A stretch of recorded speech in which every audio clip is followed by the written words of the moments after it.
Halo sahabat desa, jumpa lagi di Bedah Ulang Undang-Undang Desa seri ke-16. Temanya tentang ekonomi desa dan BUM desa. Bersama saya Putra Perdana, dosen Prodi Ilmu Pemerintahan STPMD APMD Yogyakarta. Telah hadir di sebelah saya Bapak Sutoro Eko Yunanto selaku Ketua STPMD APMD Yogyakarta. Apa kabar Pak? Alhamdulillah baik. Kan kalau bicara ekonomi desa itu Pak, sekarang kan dikaitkan ekonomi desa pasti berkaitan dengan yang namanya BUM desa. Apakah BUM desa ini sifatnya wajib atau bagaimana Pak? Tidak wajib. Tidak wajib berarti Pak? Kalimatnya kan dapat. Oke. Dapat itu artinya opsional, peluang dan kesempatan. Diperbolehkan juga tidak membuat tidak apa-apa gitu Pak? Tidak apa-apa, tapi kewajibannya itu kan desa maupun kepala desa itu kan membina, mengembangkan ekonomi lokal. Kan prinsipnya kan begini, ada hak, kewenangan, kewajiban, tanggung jawab. Jadi artinya kan desa itu punya kewenangan untuk membina, mengembangkan perekonomian desa itu. Nah itu yang kemudian diwujudkan menjadi kewenangan, kebijakan, kewajiban dan tanggung jawab. Jadi terserah, misalnya mau membina langsung pada rumah tangga juga bisa, pada kelompok-kelompok petani atau peternak atau pelaku ekonomi yang lain juga bisa. Jadi artinya tidak harus tergantung pada BUM desa.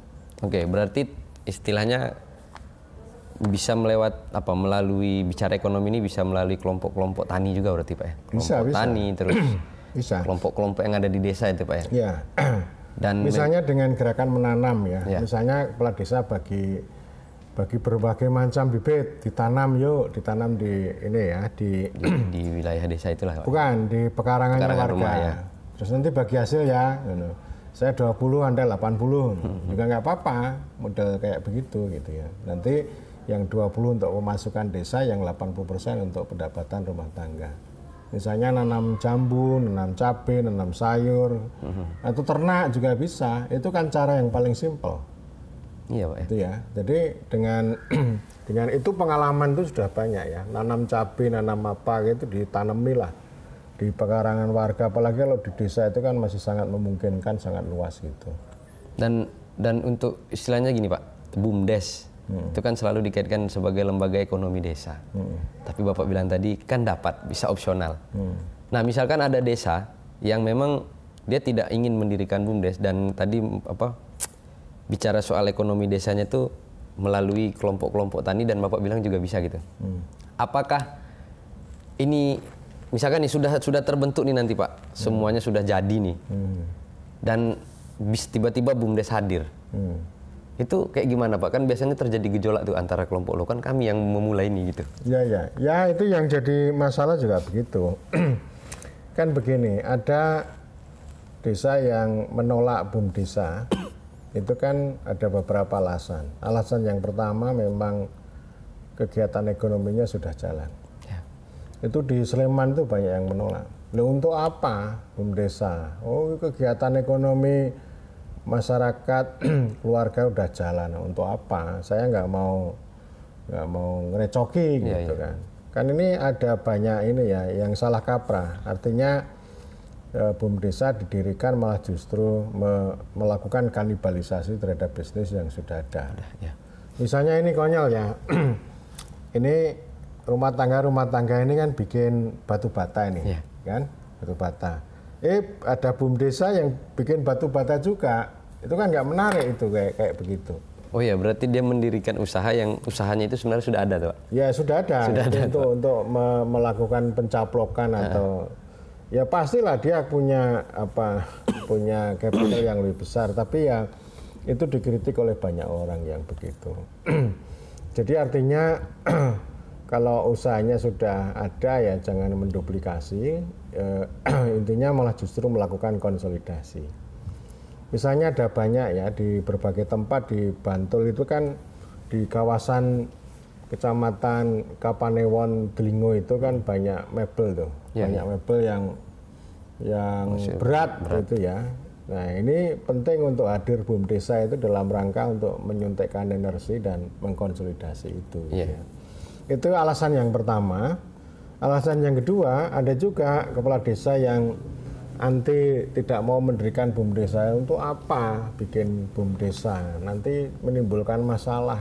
Saya nggak mau ini. Kalau nanti malah justru jadi masalah dan sebagainya gitu. Ya nggak apa-apa, itu alasan-alasan itu. Jadi saya menangkapnya ini sebagai, meskipun pilihan, dia sebagai peluang dan kesempatan untuk mengorganisir itu. Kan ada pertanyaan, bila mana BUMDesa didirikan, kan gitu. Bila mana? Ya itu kan, ya itu tadi istilahnya ini bisnisnya yang dibuat oleh rakyat ini kurang begitu kuat. Atau tidak, ya stagnan lah, ya stagnan. Atau misalnya hasilnya rendah, nilai tukarnya rendah. Misalnya petani kubis harganya cuma Rp400 gitu ya. Sementara kalau udah dijual di kota 6.000. Setelah diselidiki, loh ini ternyata mata rantainya banyak sekali nih, atau tengkulak-tengkulaknya itu loh. Jadi ini kan punya misi nih, BUMDesa didirikan dalam rangka satu untuk memberikan nilai tambah kepada petani, yang kedua untuk memotong itu. Memotong apa? Rantai apa pasok istilahnya, Pak. Ya tengkulak lah, istilahnya ya. kan begitu. Itu termasuk misalnya begini, kalau ini ada banyak pengalaman ya desa wisata yang dikelola oleh Pok Darwis ini kan, mohon maaf ini ya, Pok Darwis ini kan lalu menjadi dinasti, nggak bisa dipertanggungjawabkan, uangnya lalu hanya untuk mereka sendiri, untuk keluarga mereka sendiri, lalu sengketa sama pemerintah desa. Pemerintah desa tanya, ini uangnya kemana nih, berapa? Pok Darwisnya marah, loh Anda baru datang ke sini. Baru kemarin sore dipilih, dilantik, Anda tanya, ini Pok Darwis sudah lama gitu. Terus kepala desanya, loh memangnya itu objek wisata itu punyamu, punya mbahmu kan gitu. Ngeyel kan, lalu kepala desa, kalau caramu begini, ini jalan tanggung jawab saya loh. Oh iya, jalan desa Pak ya. Ini jalan ini mau saya portal nih gitu. Karena sengketa portal. Kepala desanya tanya ke saya, gimana ini gitu kan. Ya sudahlah, dibuka aja, dibuka kembali. Intinya orang-orangnya jangan dibuang, tapi lembaganya yang dibuang. Jadi desa sebagai penyelenggara, BUMDesa sebagai pengelola, terus orang-orang mantan Pok Darwis itu sebagai pelaksana. Ini solusi yang saya tawarkan. Tapi untuk mengambil keputusan itu harus di-share ke musyawarah desa. Jangan diputuskan sendiri, saya katakan pada kepala desa. Karena kan kita tahu juga bahwa BUMDesa misalnya Pak, itu kan memang harus disepakati dulu melalui musyawarah desa. Dan istilahnya lahirnya atas prakarsa juga tuh Pak. Nah tapi ini kan banyak masalah nih Pak sebenarnya. Contoh ada di beberapa wilayah itu kabupaten misalnya memberi intervensi, desa-desa di kabupaten Z misalkan wajib memiliki BUMDes. Itu kayak gimana Pak? Ya itu namanya keliru memahami ya. Kayak kemarin kita dengan Lani Jaya itu kan teman Lani Jaya kan punya persepsi bahwa BUMDesa itu wajib. Karena wajib, lalu bupati itu kan mentargetkan untuk kinerja dia. Jadi ya begitu akhirnya, karena begini, kalau ini BUMDesa nanti tumbuh berkembang dengan baik, lalu kreditnya bupati kan gitu. Oh iya masuk. Jadi kinerjanya bupati itu kan begitu. Di Republik ini kan struktur yang lebih atas itu kan bekerja untuk meningkatkan kinerja dengan cara mewajibkan, dengan cara mengerjai orang lain kan gitu. Jadi nanti ya diklaim sebagai keberhasilan bupati gitu ya. Tetapi kalau BUMDesanya mangkrak ya dia diam aja. Ya nggak peduli dia. Nggak peduli. Banyak itu yang kemudian guyonan kita ini kan namanya BUMDesa pedati nih, perintah dari bupati. Jadi kalau nanti tanpa perintah ya tidak akan tumbuh. Dan itu ada banyak pengalaman ya. Misalnya ada pengalaman di kabupaten itu bupati itu mewajibkan ada 40 proyek percontohan di 40 desa, dicoba, dipaksa gitu ya. Lumayan, 10 berhasil, 30 mati gitu ya. 30 mati, itu lumayan. Karena kalau yang dulu di Lombok itu 88 dipaksa, diwajibkan secara serentak. Yang hidup 1, yang 87 mati gitu ya. Ya begitu, karena memang BUMDes ini bisnis yang tidak lazim. Iya betul.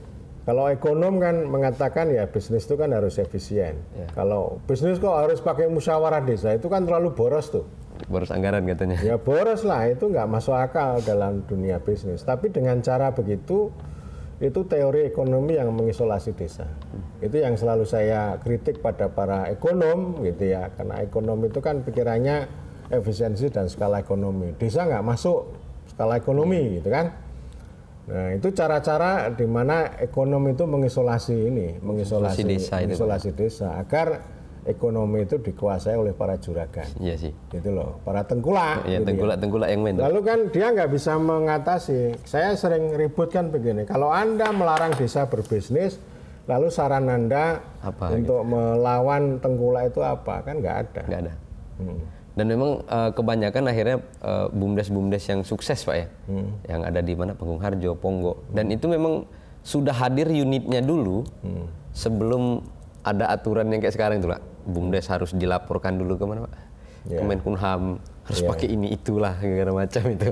Ya itu ini ya, itu konsekuensi dari Undang-Undang Cipta Kerja lalu ada peraturan pemerintah turunannya soal badan hukum. Memang itu debat yang panjang waktu Undang-Undang Desa. Dan hukum itu sampai ada 5 sesi pertemuan membahas BUMDes, akhirnya ya kayak begitu, akhirnya tidak jelas badan hukum gitu ya. Ya ini plus minus, badan hukum itu plus minus. Untuk mengurus badan hukum itu butuh prosedur, butuh biaya yang tidak sedikit. Seperti halnya orang mengurus sertifikasi kayu legal itu kan itu ribetnya minta ampun.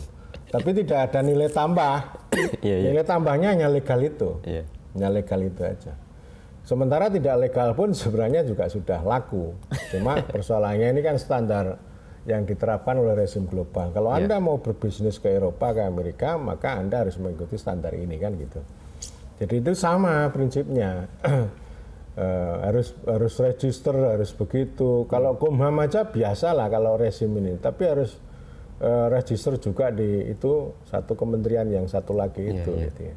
Yang nanti itu datanya dipaparkan itu apa namanya, plusnya itu memastikan bahwa dia itu legal. Legal ya. Kalau legal lalu ya dia akan bisa ngutang lah. Itu kan hasratnya orang pengen ngutang itu gitu ya. Nanti kalau bangkrut ya udah masalah kan gitu. Jadi kita justru melihat BUMDes yang sudah jadi itu ya karena tumbuh sedikit demi sedikit. Sedikit-sedikit menjadi bukit, 4 tahun baru kelihatan hasilnya. Nggak instan ya Pak ya? Nggak ada instan ya? Dia beda dengan bisnis biasa, karena yang dijual itu kan keunikan. Satu keunikan, dan kedua ya BUMDes itu berbisnis itu kan menerobos pada struktur ekonomi yang tidak sehat. Ya kayak monopoli dan sebagainya, termasuk tengkulak dan sebagainya itu kan diterobos, dan untuk menerobos tengkulak itu tidak gampang. Pak. Itu butuh tenaga, butuh waktu, butuh biaya yang tidak sedikit itu. Tetapi ketika berhasil, ya itu luar biasa lah gitu ya. Nah sekarang ini kan dibiarkan ini penindasan terhadap produsen pertama. Produsen pertama itu ya petani, ternak dan sebagainya itu kan nggak ada. Nah kita harapkan BUMDes itu memberikan perlindungan terhadap itu, memastikan harga lah istilahnya Pak ya. Ya, saya salah satunya itu. Nah kelemahan di sisi lain, kalau berbadan hukum ini kan sudah dilihat oleh teman kita Pak Arianto itu. Jadi istilahnya berbadan hukum tapi tidak ekonomis, legal tapi tidak ekonomis. Legal but not economic gitu ya. Jadi artinya ya legal tapi nggak punya nilai ekonomi kan gitu. Jadi yang kita harapkan kan harapannya itu ya legal tapi juga ekonomis gitu. Punya pendapatan yang lebih memadai. Kalau modalnya 30 juta ya berarti labanya kan harus lebih besar daripada itu. Tapi itu tadi itu sama dengan rules without right ya, aturan tanpa hak. Jadi banyak aturan yang dibuat tapi haknya tidak ada, cuma untuk mengatur koridor orang lewat itulah. Orang lewat aja, tetapi sebenarnya tanpa aturan itu ya orang itu bisa jalan juga, ya. Jadi artinya BUMDes itu tanpa berbadan hukum pun juga bisa jalan. Dan itu nggak melanggar aturan kan Pak? Misalkan nih ada BUMDes dia belum ngurusin tetek bengek terkait aturan badan hukum. Terus dia hanya menggunakan istilahnya kalau di undang-undang desa itu kan ditetapkan dengan perdes. Cukup pakai itu aja atau gimana Pak? Oh enggak, kalau perdes itu kan ini payungnya, kalau badan hukum itu kan istilahnya privat sama publik kan. Misalkan dia nggak berbadan hukum ini Pak, nggak ngurusi badan hukumnya tapi BUMDesnya udah berdiri nih. Ya berdiri, jadi berdiri pakai sama, intinya mau berbadan hukum atau tidak ya harus pakai perdes. Iya. Perdes itu kan untuk pertanggungjawaban kan itu, untuk pertanggungjawaban. Tapi kan begini, kalau mau berbadan hukum kan nanti implikasinya lebih jauh ya. Pilihannya badan hukum itu kan mau perseroan terbatas atau mau ini kan, mau apa namanya? CV Pak. Yang privat sama yang publik itu loh. Yang kita harapkan yang betul-betul ini usaha desa yang khas, yang berbeda dengan koperasi, beda dengan CV, berbeda dengan PT. Itu kan belum ada kan gitu. Jadi rata-rata ya ini nanti pakai perseroan. Iya, perseroan. Jadi kayak apa namanya privat, meskipun BUMN itu kan kayak privat aja, cuma yang mendirikan kan negara. Gitu ya. Jadi ini badan hukumnya privat, tetapi yang mendirikan bukan privat, tapi bisa publik kan begitu. Tetapi ini saya ada merasa sedikit aneh nih Pak. Kan BUMDesnya atau BUMDesa itu harus berbadan hukum. Sedangkan nanti unitnya itu juga bisa jadi PT, jadi CV, itu kayak gimana Pak? Berarti PT ke depan. Ya, yang dibayangkan itu yang berbadan hukum itu ininya. Unitnya. Unitnya. Kalau ini kan istilahnya kayak Menteri BUMN gitu lah. BUMDesa itu kayak Menteri BUMN. Iya. Ya, jadi dia yang kemudian mengelola istilahnya ya. Mengelola. Penyelenggaranya adalah desa. Jadi nanti unit-unitnya itu bisa bisa yang kaitannya dengan apa namanya simpan pinjam, bisa pelayanan air bersih, bisa trading, bisa macam-macam lah. Nah ini yang dibuat berbadan hukum begitu ya. Oh iya. Jadi ini prinsipnya sebenarnya sama, ini yang berbadan hukum lalu dikelola oleh BUMDesa. Ini kayak Menteri BUMN. Iya. Gitu. Dan dengan dengan ada badan hukum itu kan berarti menghasilkan istilahnya pajak untuk negara juga kan Pak dia. Dan rata-rata memang sekarang itu saya melihat di beberapa desa unitnya belum ada, BUMDesnya belum ada, BUMDesanya katanya. Terus ditanya unitnya apa? Kita baru merintis unit lah.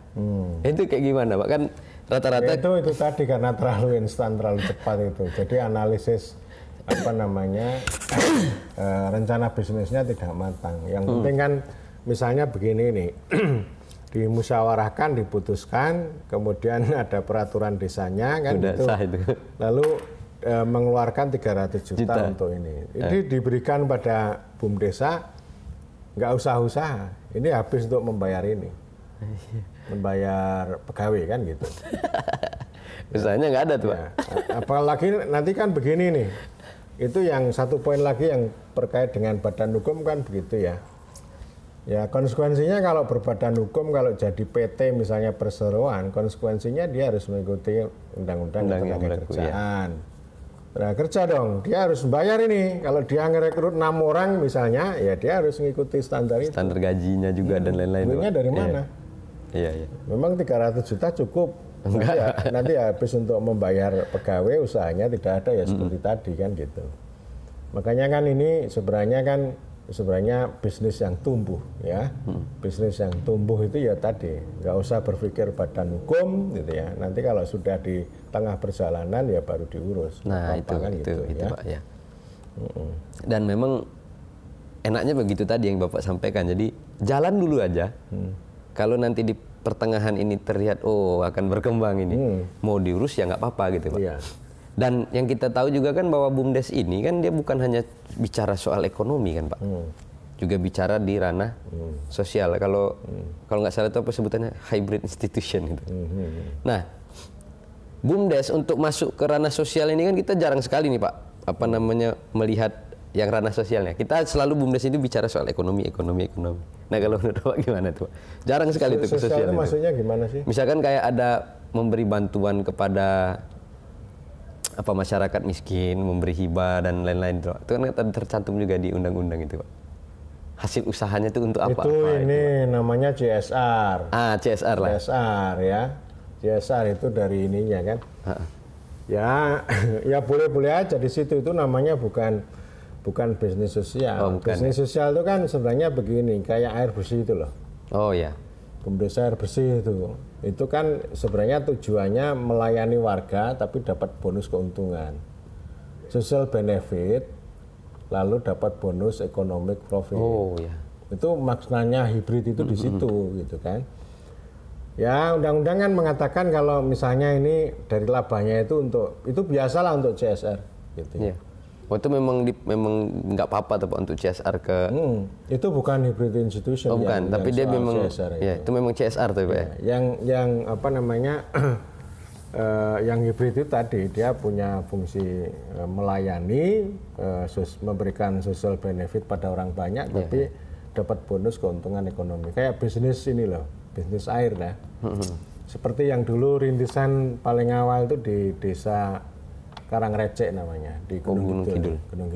Dulu ini ada air di pam desa digunakan untuk melayani warga, tarifnya diatur gitu ya. Ditentukan dalam musyawarah desa gitu. Dalam perjalanannya dia dapat laba 300 juta setahun. Itu namanya bonus. Makanya saya sebut ini adalah BUM desa memberikan social benefit tapi dapat bonus economic profit gitu. Ya. Dan memang sebaiknya memang gitu Pak ya. Jadi kayak BUMDes itu juga apa istilahnya? Lebih banyak memanfaatkan sumber daya yang ada di desa. Tetapi kan yang kita tahu contoh nih Pak, di Sumatera misalnya Pak. Itu kan BUMDes itu berdiri nanti unit usahanya apa? Warung kelontongan. Fotokopian itu kan nggak menarik Pak. Oh iya, itu saya nggak tertarik. Memang banyak itu. Banyak sekali itu Pak. Ada proyek yang namanya Desa Smart itu, Desa Mart. Desa Mart ya. Desa Mart itu bikin kios gitu ya. Jualan ya. Datangkan toko-toko kayak toko itulah, toko mat-mat itulah gitu ya. Lalu nggak ada ini maknanya. Lalu kan kita subversi ini. Ya apa gunanya kita bikin BUM desa tapi cara begini kan udah ada kios-kios. Nah itu nah, ini kan ngawur aja itu. Nanti bikin yang itu rata-rata di Sumatera model bisnisnya begitu Pak. Apa usaha bisnisnya misalnya jualan beras. Kalau jualan beras misalkan kita bilang ngambilnya grosiran dan warung-warung kecil ngambil di mereka dengan harga yang sama kalau ngambil di toko yang jauh itu kan ada manfaatnya Pak. Tapi kalau mereka juga jualan ecer kan ya, nggak menarik gitu Pak. Itu nggak menarik. BUM desa itu berbisnis mendukung konsumsi. Iya. Itu nggak menarik. Yang menarik adalah mendukung produksi. Produksi rakyat. Itu yang kayak gimana? Produksi rakyat dong. Produksi rakyat di situ ya menjual beras yang diproduksi oleh rakyat. Itu loh. Jadi misalnya ini ada gabah ini ya, ada gabah kalau di pasaran 7.500 kilo. Sama BUM desa udah saya beli, saya kasih 8.000. Oh iya. Gitu kan. Nah, ini mendukung produksi rakyat. Itu yang selalu saya sampaikan ke Magelang kan, kepala desanya alumni sini ya. Dia cerita tentang BUMDes, tentang wisata. Enggak apa-apa Pak Lurah bikin wisata, tapi jangan latah. Ya. Ya. Kita ini kan latah nih, bisnis ini latah. Satu wisata semuanya ikut. Ya. Satu jual dawet lainnya ikut. Habis itu kanibal, ya saling memangsa kan gitu. Enggak menarik. Jadi yang tidak kanibal dan yang sangat penting itu jangan berbisnis karena digerakkan oleh konsumsi, tapi digerakkan oleh produksi. Produksi itu tadi ya, baik dia itu memberikan support terhadap bibit dan sebagainya begitu, lalu nanti bagi hasil. Bisa gitu ya. Jadi artinya bukan hanya untuk pemasaran. Ya, kita misalnya mengembangkan itu tadi ya. Misalnya kedelai hitam misalnya kedelai hitam. Ini kan bisa saja BUM desa itu yang menyediakan bibitnya, menyediakan pupuknya gitu kan, nanti diberikan pada tani lokal situ, ditanam kan. Nanti kemudian hasilnya dibeli oleh BUM desa itu. Oh sama kayak sistem ini Pak ya, sistem korporat perusahaan-perusahaan kecap itu ya Pak ya. Jadi makanya penting juga untuk kerjasama antar desa, antar BUM desa atau BUMDesa bersama. Kalau nggak ada BUMDesa bersama ya kerjasama antar BUMDesa atau antar BUMDesa, sehingga skalanya bisa menjadi lebih besar. Gitu. Dan BUMDesa ini sendiri boleh nggak Pak, misalkan perusahaan, misalkan kita anggap ada perusahaan BUMDesa ini bekerja sama dengan produsen kecap lah. Ya boleh. Boleh itu Pak. Boleh. Nanti kan kerjasamanya bisa melalui desa. Ya bisa melalui desa. Kalau memang itu tadi dia belum berbadan hukum, kan biasanya orang ribut. Iya sih. Berbadan hukum. Ya pakai desa kerjasamanya kan gitu. Ini ada pabrik atau juragan apa atau kecap atau apa, kerjasama antar desa gitu. Nanti penyelenggaranya desa, pengelolanya adalah BUMDesa. Kan bisa jalan seperti itu. Dan berarti ini Pak Toro, klaim atas kesuksesan BUMDes ini kan saya kemarin udah ngelihat itu tabel yang dari kementerian yang satu itu. Bahwa BUMDesa yang sudah terdaftar tuh berapa ribu gitu. Tapi pas saya cross check BUMDesa ini banyak BUMDesa yang nggak jalan juga sebenarnya Pak. Ya, hanya kan, sebatas klaim itu Pak. Ya klaim sama angka aja. Angka orang sebenarnya. itu kan begitu. Dulu Presiden kan pernah menunjuk angka juga, 2000 sekian mangkrak gitu. Mungkin lebih dari itu. Tapi paling tidak itu kata mangkrak itu kan pukulan. Untuk memukul ya. Jadi supaya ini. Kan dulu saya juga diperintah dulu. Diperintah untuk membuat BUMDesa bersama. Dulu lah, tahun 2016. Bulan April tahun 2016 itu saya menginisiasi gagasan BUMDesa bersama.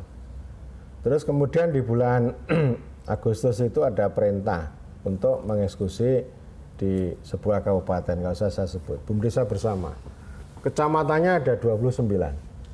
Saya dikasih waktu 2 minggu untuk membuat BUMDesa bersama 29 butir.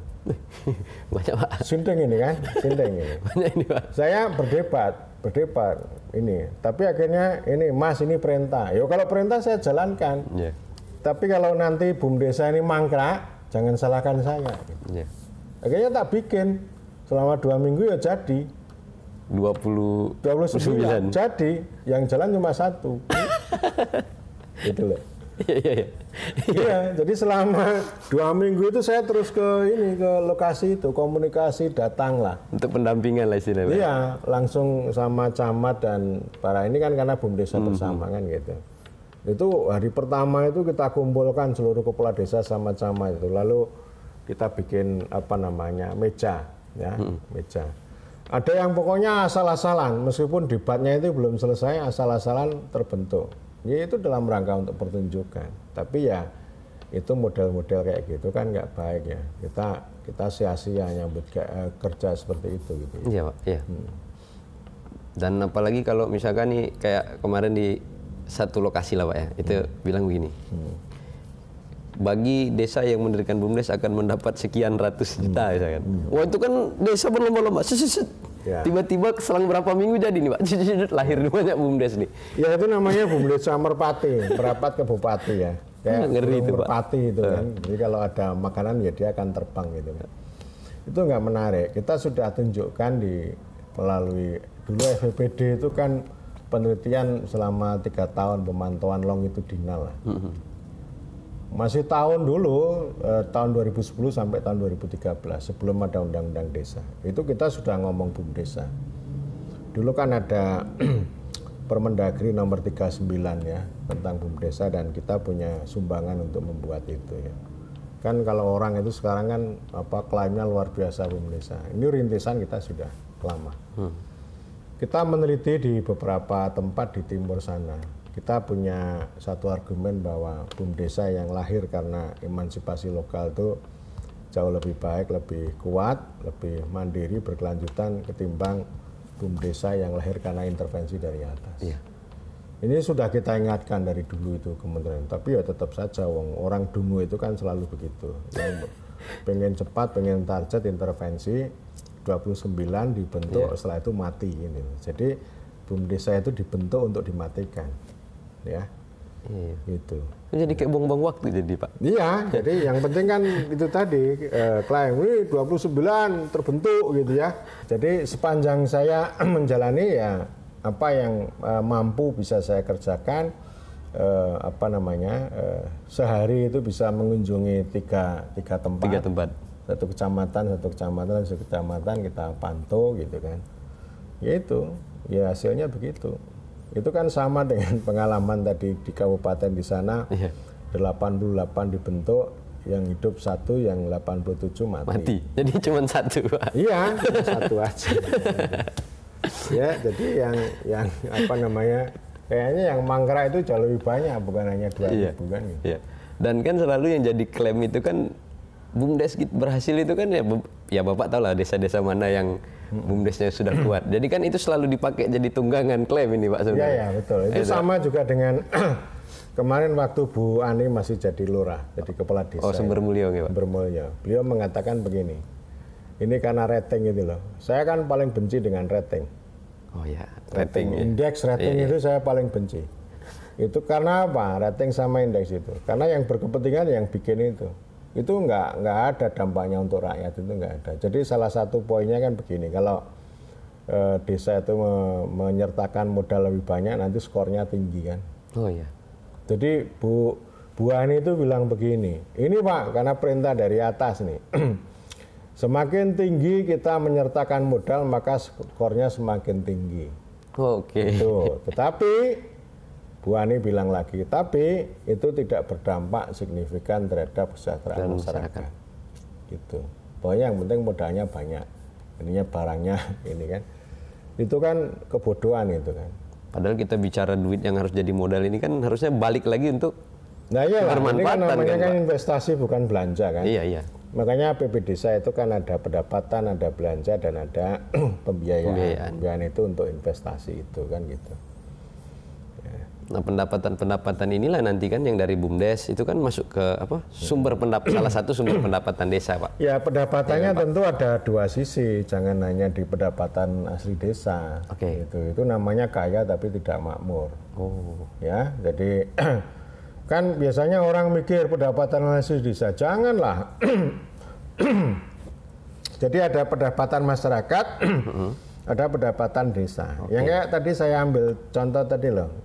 Bisnis yang paling simpel itu misalnya begini, Pak Desa bikin apa namanya benih cabai, terus ditanam di rumah warga, nanti bagi hasil ya saya 20, Anda 80. Nah, itu menarik itu Pak. Tapi kayaknya banyak yang belum bisa ngelakoni itu. Ya itu simpel itu, bisnis yang simpel. Itu simpel dan banyak desa nggak mau ngelakoni itu. Padahal tadi yang Bapak nyampaikan enak, kasih bibit nanam, udah, panen nanti dikumpulkan kan? Iya, simpel banget. Iya, dan tapi itu bisa macam-macam, bisa cabai, tergantung inilah kondisi lokal, tanah, kondisi lokal. Mau bisnis kayu sengon juga bisa. Iya. Sengon. Tergantung lah situasinya itu kan nanti desa itu yang bisa ngambil keputusan sendiri lah gitu ya. Ini kan saya ngambil contoh itu kan apa namanya, dulu ada desa di Demak itu begitu. Jadi cabai, setelah cabai lalu jambu merah kan gitu. Ada desa yang lain klengkeng gitu. Tapi polanya bukan 20% ini, enggak, kalau cabai itu gratis saja. Oh, gitu, gratis. Gitu. Dan itu memang langsung berdampak sih Pak secara ekonomi. Jadi secara ekonomi berdampak dia. Maksudku desa itu ya dapat pendapatan, masyarakat juga dapat. Kayak yang di Magelang kan begitu ini, apa dari bisnis bersama apa namanya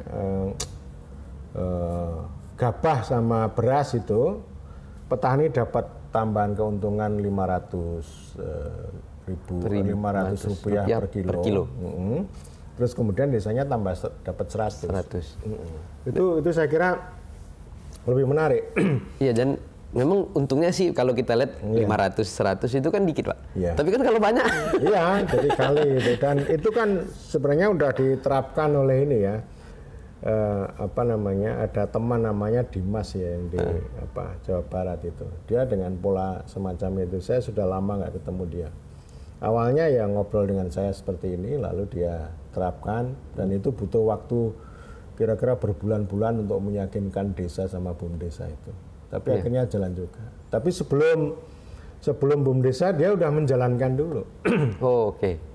Jadi menjalankan dia pribadi, jadi dia BUMDes pribadi. Setelah dia berhasil, lalu dia tularkan ke BUMDesa. Itu saya kira contoh yang menarik juga gitu. Oke, sahabat desa, sebelum kita tutup, ini mungkin Pak Toro terkait ekonomi desa dan BUMDesa. Menurut Pak Toro nih, kedepannya ini untuk peningkatan ekonomi apa yang harus dilakukan nih Pak? Bukan hanya oleh desa tapi dari pemerintah di atas ini loh. Iya, iya. Gitu. Ya kan saya udah bolak-balik ngomong soal ekonomi gotong royong ya. Jadi ada banyak sisi ya. Ekonomi itu kan medannya sangat banyak gitu. Nah, maksud saya ini bukan hanya soal maksud saya bukan hanya soal pertumbuhan, tapi kemakmuran lah. Tidak hanya ngomong tentang inovasi produk, tapi juga penting untuk melawan tengkulak-tengkulak yang menindas itu, yang mata rantai itu. Jadi artinya kalau kita ngomong inovasi desa ya jangan hanya ngomong soal ini, kan ajarannya itu kan cuma inovasi packaging kan, terus digital kan gitu. Padahal masalahnya ada di itu. Ya mungkin yang perangkat digital juga ini ya membantu untuk melawan, tapi itu kan nggak mudah ya, tidak mudah. Sehingga ini formula saya itu kan ekonomi gotong royong yang sudah saya sampaikan berkali-kali ya. Korporasi rakyat, konsolidasi desa, proteksi pemerintah sama investasi dan kolaborasi swasta. Jadi masing-masing ini dapat keuntungan. Produsen pertama juga untung, desa juga untung, pemerintah juga dapat gitu ya, nanti perusahaan juga dapat. Jadi tidak hanya ini, selama ini kan bisnisnya perusahaan langsung produsen pertama ini, tanpa pemerintah, tanpa desa kan begitu ya. Sehingga ini salah satu poin yang mau saya katakan, bagaimana pemerintah hadir, desa hadir gitu ya. Itu di dalam kerangka itu, untuk melindungi produsen pertama ini kan gitu. Proteksi konsolidasi gitu. Jadi itu yang kita harapkan itu seperti itu, dan pola shareholding itu juga penting untuk kita hadirkan. Jadi kalau desa punya lahan entah 3.000 atau 1 hektar gitu ya, ini maksud saya asetnya desa atau barang miliknya desa bisa dikerjasama dengan swasta, entah dengan SPBU atau dengan apapun gitu ya. Nanti bagi hasil, ini lokasinya 20%, terus kemudian juragannya 80%. Itu saya kira lebih menarik dengan pola-pola seperti itu. Bukan dibeli, biasanya kalau perusahaan kan sukanya membeli. Ini kan sistemnya kayak join Pak Dre ya? Ya, kalau beli itu kan dia punya kepastian hukum. Ya. Kalau yang ini kan rentan nih. Rentan ya. Tapi biasanya orang bisnis itu kan begitu. Sehingga perlu kehadiran pemerintah, kehadiran desa dan pemerintah yang bukan hanya ngurusi soal izin untuk para pengusaha itu, tetapi ini memberikan perlindungan sama konsolidasi terhadap produsen pertama. Terima kasih Pak Toro. Ya, oke. Sampai jumpa lagi di bedah ulang Undang-Undang Desa seri berikutnya. Salam berdesa. Salam.